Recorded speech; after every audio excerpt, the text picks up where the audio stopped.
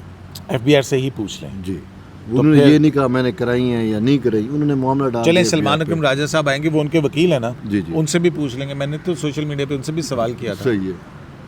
آج تو کل اس میں تو کوئی بدتمیزی اس طرح کی سوال نہیں ہے. کرنا جرم بن رہا ہے سر, مسئلہ یہ ہے. خاص کر پراپرٹیوں کا سوال ہونا تو وہ پھر جرم ہاں، بن رہا ہے. یہ تو ہے, یہ تو ہے. اب آپ یہ سوال ہو کہ آپ ویسے کو اب جو یہ ساکر- صحافی کو یہ سوال کرنا چاہیے کہ نہیں کرنا چاہیے؟ اور دوسری بات یہ ہے کہ یہ FBR کو پوچھنا چاہیے. کہتے ہیں یہ FBR مجھ سے پوچھے, آپ کون ہوتے ہیں صحافی مجھ سے پوچھنے والے؟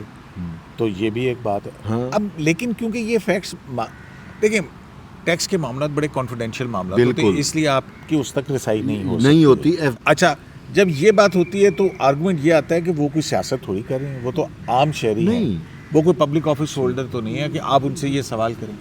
دیکھیے سر, پبلک آفس ہولڈر نہیں ہے, سب کچھ نہیں ہے, لیکن ڈیلی وہ آتی ہیں, میڈیا ٹاک کرتی ہے. یہ تو عام سی بات ہے. جب آپ میڈیا پہ ٹاک کر رہے ہو, صحافیوں سے کو اپنا بیان یا جو بھی آپ کا ہے وہ دے رہے ہو, تو پھر صحافیوں کو بھی تو ہے نا رائٹ ہے. جب آپ ڈائس پہ ہو, میڈیا ڈائس پہ ہو, مائک آپ کے پاس سامنے لگے ہوئے ہیں, تو پھر آپ نہیں روک سکتے. کانفرنس کا مطلب ہی ٹو انوائٹ کوسچن.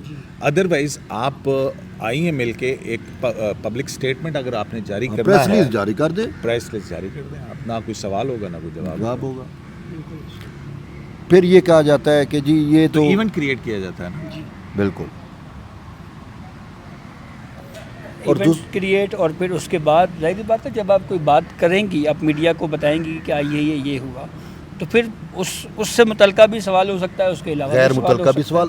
دیکھیں تو یہ اب تو مطلب اچھا چلیں ادھر آ جائیں, ہم بہت لمبا آپ کے کھینچ دیا اس personal بھی کو, ہوتے ہیں. ہم سمجھ نہیں آتی کہ کہاں کیسے ڈیسائیڈ کریں گے. لیکن سوال ٹیمپریٹ لینگویج کے اندر ضرور پوچھا جانا چاہیے. بدتمیزی کا پہلو نہیں آنا چاہیے. سخت سے سخت سوال بڑے نرم الفاظ میں پوچھا جا سکتا ہے, یا طریقے سے پوچھا جا سکتا ہے. یہ میرے خیال میں صدیقی صاحب یہ سیکنڈ فیز پہ ڈیبیٹ ہے. فرسٹ فیز پہ ڈیبیٹ یہ ہے کہ وہ یہ ہونی چاہیے کہ جب ایک صحافی سوال کر رہا ہے تو کیا جواب دینے کے بجائے اس کے اوپر ٹارچر ہونا چاہیے. نہیں, پہلی بات ہو بالکل پہلی سٹیج یہ ہے. سمپل آزادی نہیں, اظہار. اس کو کوئی بھی جسٹیفائی مطلب ہے تو نہیں کر سکتا. تو اچھا کیا ہوا یہ ماسٹر آف دی روسٹر والی جو ججمنٹ تھی ہائی کورٹ, سوری وہ مقدمہ ہائی کورٹ نے سننا تھا, کیا ہوا اس کے اندر پیش رفت؟ وہ صدیقی صاحب وہ ایک بڑا مشہور شعر ہے نا جی, کہ وہ تھا کہ اڑیں گے پرزے اور تماشا دیکھنے ہم گئے, کہ اس طرح سے وہ. تو یہ ہے ویسے خاصا امپورٹنٹ میٹر اس لیے تھا کہ جسٹس سردار اعجاز اسحاق صاحب کے بینچ نے عافیہ صدیقی کیس میں پرائم منسٹر شہباز شریف, وفاقی کابینہ کو نوٹسز جاری کر دیے تھے, اور وہ معاملہ جو ان کے سامنے اس وقت فکس نہیں تھا. تو اس کے بعد پھر یہ ہوا کہ ایک رجسٹرار اسلام آباد ہائی کورٹ کا جو آفس ہے اس کی طرف سے ایک نوٹیفیکیشن جاری ہوا, اور یہ کہا جی کہ یہ بینچ یہ کیس آپ سے منتقل کر کے جسٹس انعام امین مناز صاحب کو ٹرانسفر کر دیا گیا. تو جہاں پہ یہ بات بھی درست ہے کہ جسٹس اعجاز اسحاق صاحب نے کیس کو جس انداز میں لے کے گئے وہ اس انداز میں لے کے جانے کا جو عمل ہے وہ درست نہیں تھا.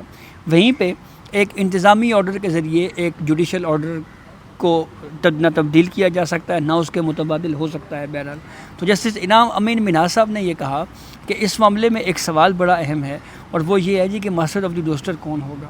انہوں نے ایک تو یہ مثال دی کہ میرا اپنا بھی یہ ویو ہے کہ ماسٹر آف دی روسٹر جو ہے وہ چیف جسٹس ہی ہیں, جبکہ سردار اعجاز اسحاق صاحب کا یہ ویو ہے کہ master of the roster chief justice نہیں ہیں. جسٹس منیف صاحب کا انہوں نے حوالہ دیا کہ وہ بھی فیصلہ ہے. تو کیوں نہ ہم اس معاملے کو بڑے بینچ کے لیے چیف جسٹس اسلام آباد ہائی کورٹ کو معاملہ بھجوا دیں. چیف جسٹس اسلام آباد ہائی کورٹ کو بھجوایا گیا. انہوں نے جسٹس ارباب محمد طاہر پر مشتمل 4 رکنی بینچ تشکیل دے دیا. اس بینچ میں جسٹس انعام امین مناس بھی تھے. 2 بجے کا وقت تھا آج اسلام آباد ہائی کورٹ میں. جسٹس انعام منہاس اور ارباب طاہر صاحب, اور 2 اور کون تھے؟ ارباب محمد طاہر ہیں, پھر اس کے بعد جسٹس خادم حسین سومرو, اور چوتھے جج وہ بھی ایڈیشنل ہی ہیں, اعظم خان صاحب. تو یہ 4 ججز پر مشتمل یہ بینچ تھا. تو آج 2 بجے فکس تھی ہیئرنگ کا وقت. تقریباً 3:10 پر عدالتی ہم بیٹھے رہے 1 گھنٹہ سے زائد وقت تک، تو 3:10 پر عدالتی عملہ آیا اور کہا جی کہ ان 4 ججز میں سے جو 1 جج صاحب ہیں وہ میٹنگ میں ہیں، تو اس لیے اس کیس کو آج کیس نہیں ہوگا، یہ کیس ارجنٹ کیا جا رہا ہے. تو یہ تنقید تاریخ نہیں دی گئی، اوپنلی عملے کی طرف سے نہیں بتایا گیا. لیکن یہ بات بہرحال کہی جا رہی تھی کہ جب جسٹس امین منہاس انعام منہاس صاحب جب خود کہہ بھی چکے ہیں اور ان کا فیصلہ بھی موجود ہے کہ ماسٹر عبد الروف چیف جسٹس اسلام آباد ہائی کورٹ ہی ہیں، تو وہ مائنڈ ڈسکلوز کر چکے ہیں، تو وہ اس بینچ کا حصہ کیوں ہیں؟ تو شاید ایک وجہ، مطلب یہ بھی بات وہاں پہ چل رہی تھی کہ شاید یہ وجہ ہو سکتی ہے جس وجہ سے بینچ ہی نہیں آیا. تو ہو سکتا ہے کہ کمپوزیشن تبدیل کرنے کے حوالے سے بھی کچھ اس طرح کی چیزیں چل رہی تھیں اس پہ. تو یہ بہت تھکاوا لگ رہا ہے. جی سر، اصل میں آپ نے مجھے کہا بلوایا ادھر سے اڈیالہ سے، صبح 9 بجے اڈیالہ گئے تھے، وہاں سے پھر ادھر آ گئے، تو تھکاوٹ تو نہیں ہے. وہ خود ایک اڈیالہ میں ڈیوٹی کیسی ہے؟ مطلب سر سپریم کورٹ میں ٹھنڈے کمرے اور اڈیالہ کے باہر اڈیالہ میں انتہائی سخت ڈیوٹی ہے. وہاں پہ بیٹھنے کی کوئی جگہ نہیں ہے، وہاں پہ موبائل سگنل کام نہیں کرتے، اور وہاں پہ دھوپ باقیوں کی نسبت زیادہ تیز ہوتی ہے، شیلٹر نہیں ہے. اور یہ بھی نہیں ہے کہ آپ یعنی کہ ٹانگوں پہ صبح 9 بجے سے گئے ہیں شام تک آپ کو، یا پھر یہی ہے کہ آپ نے گاڑیوں کی بھی جگہ نہیں ہے، آپ کو دور لگانیاں پڑتی ہیں. آپ نے کہیں گاڑی لگائی ہے اور وہ بھی دھوپ میں ہے، تو پھر آپ اس کے اندر اے سی چلا کے بیٹھے رہیں تو ہی آپ کی بچت ہے، ورنہ کوئی نہیں ہے. وہ پھر صاف وہ اے سی چلا کے گاڑی کی ڈیپریسیشن اور اس کے اوپر اس میں جلنے والا پیٹرول، اس کا خرچہ کون دیتا ہے؟ تو اب کیا کریں سر، گرمی ہے تو ہم تو گرمیوں کے عادی ہیں. بالکل. یہ ایک ورکنگ جو عامل صحافی ہیں ان کے یہ معاملات ہیں جناب. تو کبھی سیلاب میں، کبھی دھوپ میں، کبھی کہیں بہت ہنگامہ، کہیں قدرتی آفت، کہیں جو ہے وہ جلوس، کہیں جلسہ، ان ساری چیزوں کو کور کر کے آپ تک پہنچانا ہوتا ہے. اس میں عامل صحافی کے اپنے اوپر کیا گزرتی ہے وہ اپنی ہی ایک الگ کہانی ہوتی ہے کہ وہ کس طرح سے ان ساری چیزوں کو لے کے چلتا ہے، کیسے برداشت کرتا ہے. وہ کہتے ہیں نا کہ کہانی کے پیچھے کی کہانی جو ہے وہ بہت مختلف ہوتی ہے. اور پھر اس کے بعد سپریم کورٹ میں کیا ہوا؟ سپریم کورٹ میں کچھ نہیں ہوا. سپر ٹیکس والا معاملہ تھا، اس میں وہ کل تک ایڈجرن ہو گیا، اور جو رولز تھے اس پر سرکولیشن، وہ جو جرمانہ وغیرہ اس کا نوٹیفیکیشن جاری ہو گیا جی. تو باقی ابھی اس کے اوپر بڑی ہمارے پاس انفارمیشن ہے، اس پہ کرنا ہے رولز کے معاملے کے اوپر فل کورٹ میٹنگ اور ججوں کے خط کے اوپر کیا کچھ ہوا، تو ٹائم ہی نہیں مل پا رہا کہ ہم اس کو تھورلی دیکھ سکیں. اس میں کچھ انفارمیشن ضروری ہے کہ بہت ساری چیزیں ہیں کہ کس طریقے سے جج صاحب انہیں بیکاٹ کیا، چلے گئے، لیٹر بازی کی، اور پھر وہ صاحب ذرا وہ فیکٹ جو ہے کلیکٹ کر کے تو عوام کو بتانے چاہیے. جی. اور پھر جب سارا کچھ کرتا ہے اس گرمی، دھوپ، بارش، طوفان، آندھی، ہنگامہ، عامل صحافی اپنے کام کے لیے وہاں موجود ہوتا ہے تاکہ آپ تک وہ خبر پہنچا سکے. مار بھی کھا لیتا ہے، اس کے لیے مارے بھی کھاتا ہے، سوال بھی پوچھتا ہے. لیکن یہ ایک ایسا ہے کہ یہ چسکا ہے، یہ ان دی لائن آف ڈیوٹی ہے یہ ساری چیزیں. تو اور پھر اس کے بعد آپ کو کیا پتا کہ تنخواہ کب آئی. شرح دستور سے AQS لائیو سے یا تنخواہ کب آئی یا کب آئی. شرح دستور سے AQS لائیو سے اجازت دی جانے کے بعد